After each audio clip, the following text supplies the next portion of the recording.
Siempre he creído en la fuerza de las ideas, he creído en la lucha de los pueblos por conquistar la libertad y garantizar la justicia social.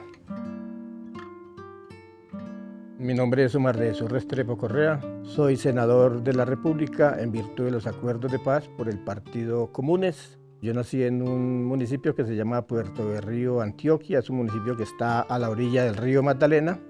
Mi papá tenía y mi mamá tenían unas fincas cerca del municipio, que hoy en día es el basurero del municipio, ahí tenían una finquita. Ellos vendieron la finca con el propósito de darnos estudios. Nosotros éramos 6 hermanos, 2 hermanas, 4 hermanos varones. Mi padre se quiebra porque él quiso incursionar en el mundo de los negocios, del comercio, y instaló y compró unas cantinas, después se quebró y nuevamente retorna al campo. Nosotros alcanzamos a hacer 7º bachillerato, en ese tiempo era 2º bachillerato. Las hermanas también estudiaron hasta 8º en ese tiempo, otros terminaron la primaria, y lo cierto fue que todos nuevamente retornamos al campo porque mi papá se fue a ministrar una finca en una vereda que se llamaba o se llama Corralitos. Eso es cerca del municipio de Puerto Berrío. Yo fui vendedor ambulante porque nosotros estudiábamos en la noche, hasta 5º de primaria estudiamos en el día normal, y después ya cuando comenzamos a hacer la secundaria estudiamos en las noches, en las nocturnas, y trabajábamos durante el día, ayudando pues a proveer los alimentos y las necesidades básicas de la familia. Y yo fui vendedor ambulante, estuve trabajando en el tren. En ese tiempo estaba el ferrocarril que le llamaban el Antioqueño, y le decían el Mixto, era un tren que viajaba de Medellín a Barranca Bermeja, y yo fui vendedor de alimentos en ese tren. También estuve trabajando en cantinas, en farmacias, y hasta que fuimos creciendo, y cuando tenía 15 años entonces retornamos a trabajar con mi papá, y a los 16 años ingreso a la guerrilla. Yo no lo pensé mucho, simplemente estaba joven con muchas ganas de acción, y se nos abre la posibilidad de incursionar en este grupo armado. La mayoría no superábamos los 18 años, yo tenía 16 años, otros tenían 17, todos éramos jóvenes, muy fogosos, digámoslo así, muy enérgicos. Nos fuimos, y cuando llegamos por allá nos leyeron unas normas y nos dijeron: bueno, aquí no hay salarios, todo el que llega aquí llega voluntariamente, aquí es hasta el triunfo o hasta la muerte. Estábamos en un contexto diferente. Yo por las revistas había leído lo de la acción del M-19 en la Embajada Dominicana, que eso fue como en el 79. Leía por la revista y la televisión en ese tiempo que ya existía sobre el triunfo de los sandinistas en Nicaragua, la revolución cubana. Yo no tenía militancia política, pero bueno, todo ese tipo de cosas como que comenzaron a incidir en mí, además de las canciones mexicanas. Bueno, y terminé pues en una organización armada.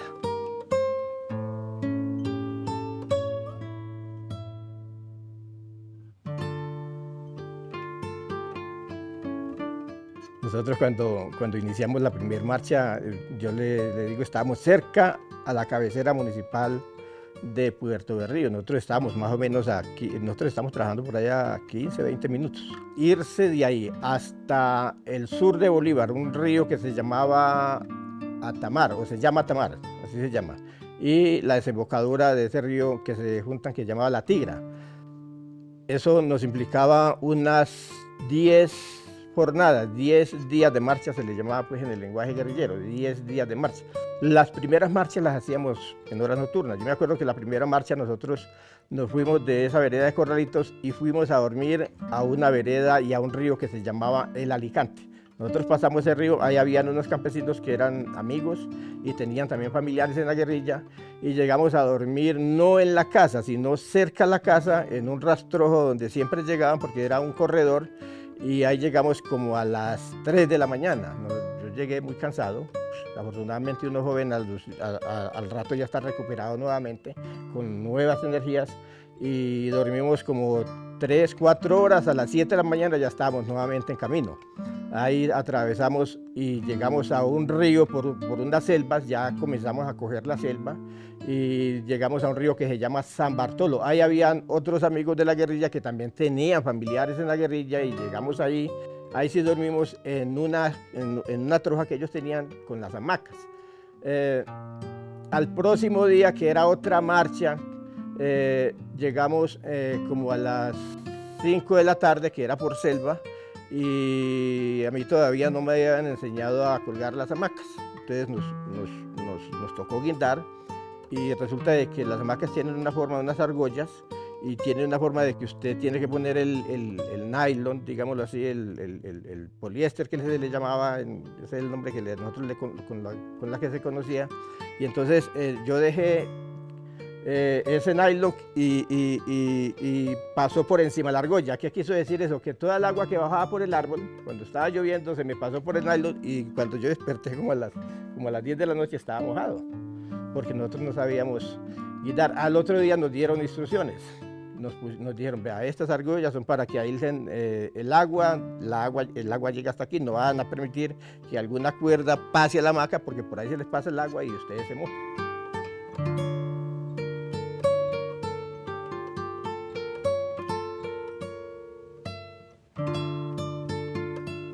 Yo estaba con una gente que no estaba acostumbrada al trópico, pues la gente del 36 es gente del norte de Antioquia, temperatura más o menos, digámoslo así, 20, 18, 15 grados, y llegar a esa región del San Jorge, del Sinut, donde hay zancudos, donde hay insectos, donde hay... Entonces la gente comenzó a enfermarse de leishmaniasis, después de paludismo, y sin medicamentos nosotros nos tocó recurrir pues a la naturaleza, a unas matas que se llaman quina.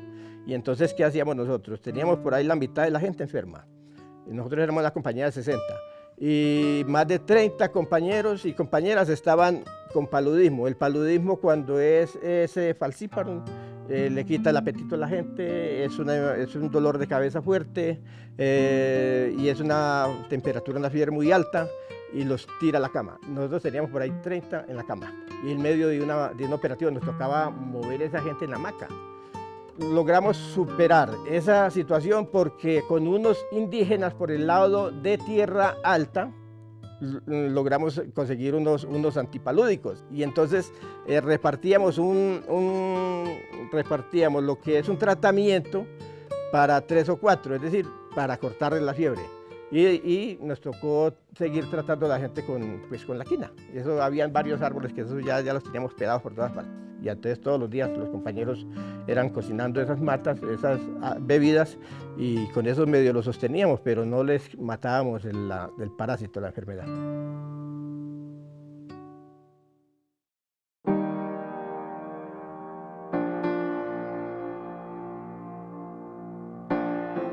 Al inicio estábamos muy desconfiados, porque bueno, se frustraron los diálogos de la Uribe, después los de César Gaviria, que tampoco terminaron con buenos propósitos, después vienen los del Caguán, y después vienen con este último gobierno. Nosotros al principio no creíamos mucho porque veíamos mucha oposición.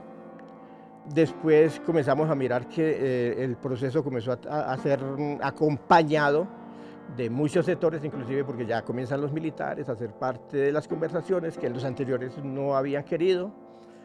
Comienzan los empresarios, que también comienzan a ser parte de las conversaciones que en los anteriores pues tenían posiciones totalmente muy diferentes a la búsqueda de una solución. Y muchos sectores comenzaron a rodear este proceso de conversaciones que afortunadamente, y la comunidad internacional también aportó mucho.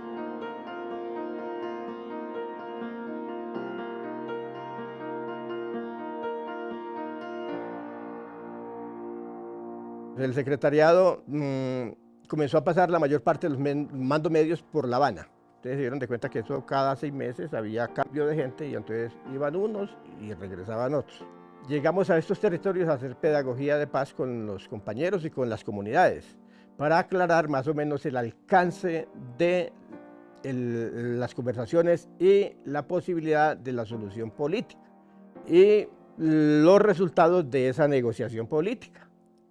Es decir, y entonces para ir despejando dudas, para ir superando los miedos de la gente y las desconfianzas, y ustedes conocieron que ahí también se comenzaron a dar, aunque las conversaciones se dieron en medio de la guerra, en medio de la confrontación, hubieron momentos en que se llegaron a acuerdos con el gobierno de no bombardear, acuerdos de ceses al fuego, momentáneos, condicionados sí, pero esto comenzó a generar ciertos mensajes, o se comenzaron a enviar ciertos mensajes que fueron generando pues como confianza de que el gobierno sí tenía voluntad de paz y de llegar a un acuerdo serio con nosotros.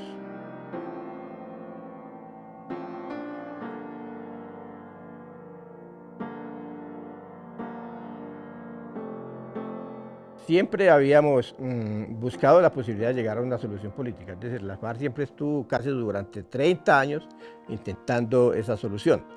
¿Qué significó? Significó la posibilidad de ponerle fin a una guerra que nosotros ya habíamos, digámoslo así, interiorizado que esta guerra no nos iba a definir el conflicto en Colombia, es decir, no íbamos a llegar a resolver el conflicto armado a través de vencer al otro militarmente. Nosotros ya estábamos conscientes de eso. El estar conscientes de esa realidad, pues nosotros albergamos la posibilidad de resolver ese conflicto a través de una solución. Porque nosotros ya, pues si en algún tiempo consideramos la posibilidad cierta de llegar al poder a través de las armas, llegar aquí, no como congresistas, sino llegar en los tanques de guerra que llegó Fidel Castro a La Habana, que ese era el sueño de todos nosotros, y construir un gobierno revolucionario. Esa posibilidad se nos fue agotando en la medida en que el conflicto se fue prolongando. Entonces nosotros, esa realidad pues nos llevó a negociar y generar toda una voluntad política de darle solución a esto.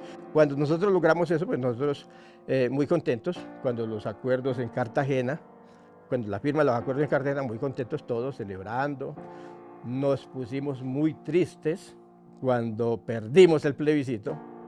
Es decir, porque eso de una vez nos devolvió otra vez al pasado, a la confrontación. Cuando ya nosotros estábamos transitando, habían muchas expectativas de nosotros, las comunidades que históricamente han sido afectadas por la guerra, pues ustedes miran las votaciones en esos territorios, todo el mundo votó por el sí. Cuando perdimos el plebiscito, cuando los sectores de la oposición aplaudiendo. Entonces uno se encuentra con unas emociones encontradas porque uno dice, bueno, pero ¿cómo es que un país que ha sufrido tanto con este conflicto, hay gente que no quiere que nosotros dejemos estos aparatos y que sigamos enfrentados en una guerra que no nos va a conducir a ninguna parte? Nos volvimos a reanimar pues cuando comenzaron a aparecer los pronunciamientos del secretariado y del gobierno de buscar la posibilidad de volver y continuar con, pues modificar los acuerdos en parte, que ahí se modificaron muchas de las propuestas que tenía el uribismo en ese tiempo. Y bueno, pues nosotros cuando eso comenzó otra vez a coger la dinámica en las perspectivas, en los proyectos que nosotros teníamos, pues volvimos otra vez y nos animamos y comenzamos rápidamente a ponernos en sintonía con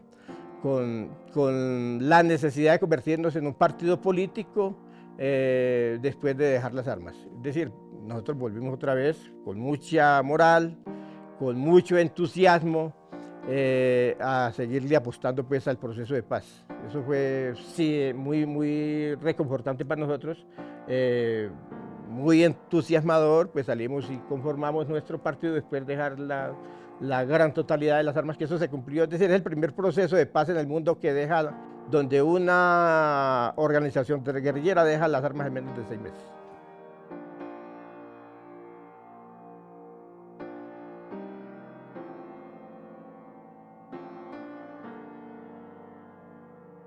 después de que nos constituimos en un partido político en el marco de los acuerdos, pues nosotros nos pensamos en hacer política.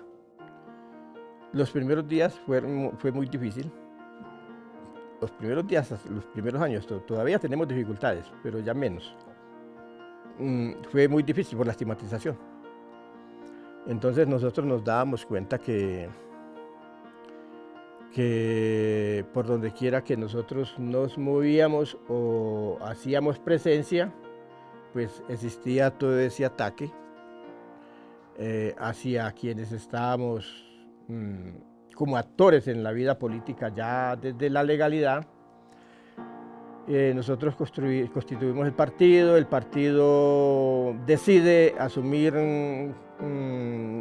su accionar político a través de las curules que generan el mismo acuerdo. Yo fui por el noroccidente, los departamentos que están en el noroccidente, es decir, y que fueron ocupados anteriormente por el bloque noroccidental, que los representara la Cámara por el departamento de Antioquia. Pues desde esta posición, pues yo fui acompañando a las comunidades en los territorios, haciendo las denuncias, participamos en debates de control político, participamos en las audiencias, denunciamos, acompañamos iniciativas de otros sectores políticos que mejoraban las condiciones de vida, aunque muy tímidamente, de los sectores populares.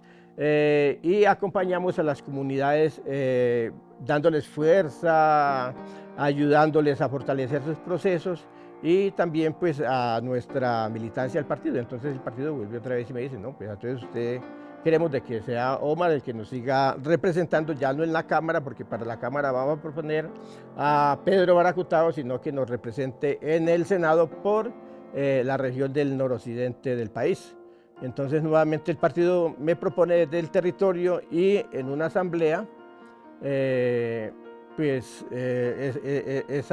esas iniciativas las acoge la asamblea y nuevamente pues yo sigo ocupando esta curul, que agradezco la confianza del partido, de las comunidades, pues por haberme tenido en cuenta y creo no defraudarlos en nuestro propósito.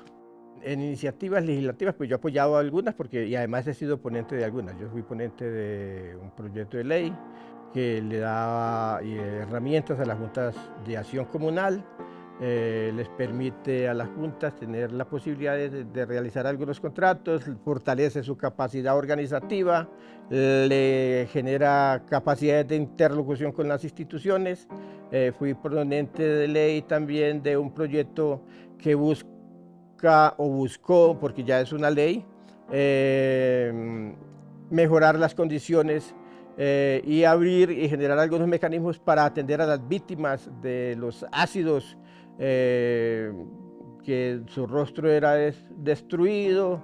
Ese es un proyecto de ley que busca pues generar, digámoslo así, medidas afirmativas para las mujeres que en su mayoría eran mujeres o son mujeres las que fueron afectadas por este tipo de ataques. Un proyecto de ley que también radicamos, que es el de salud rural. Si algunos son afectados por este sistema de salud, son los campesinos. Yo fui ponente de un proyecto de ley que busca resolver, superar una calamidad, digámoslo así, una enfermedad que le genera mucha angustia, mucho dolor a las mujeres menstruantes que están en edad reproductiva, que se llama endometriosis.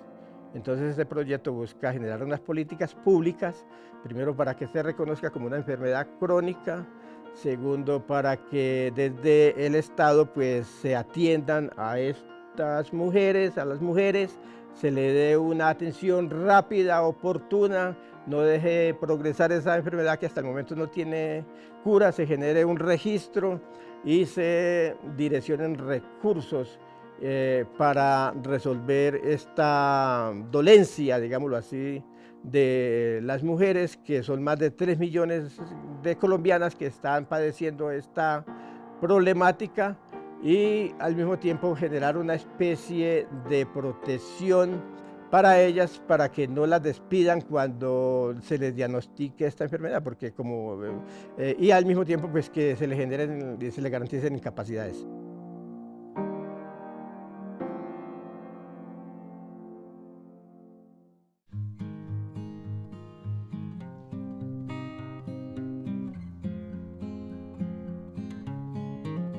Soy una persona bastante humana, bastante sensible. Me ha gustado la vida del campo. Creo que la vida del campo es una vida tranquila, desde que esté, digámoslo así, en un entorno donde no haya violencia, conflicto armado. Yo quiero vivir en un país tranquilo, donde los seres humanos todos tengamos las necesidades básicas satisfechas. A mí me gusta la naturaleza. Toda esa vida me ha gustado. Pues ahora estoy en un rol diferente, pero siempre tengo pues ese hobby y esa pasión.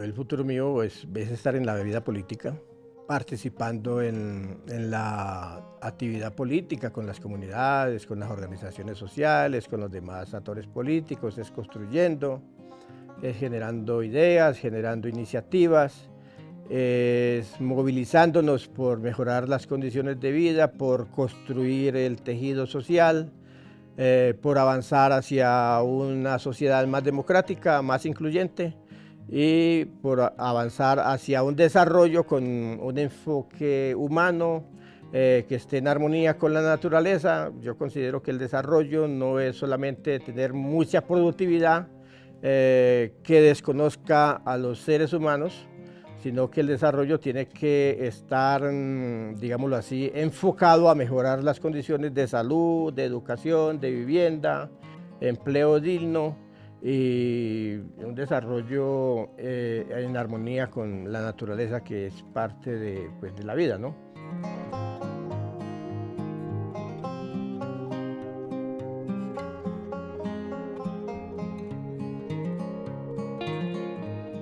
Luchemos por la paz, luchemos por la vida, luchemos por una sociedad más justa, más democrática, más incluyente, luchemos por un desarrollo en armonía con la naturaleza, un desarrollo que tenga en cuenta al ser humano y a la misma naturaleza, y eso se logrará si todos nos movilizamos por ese propósito.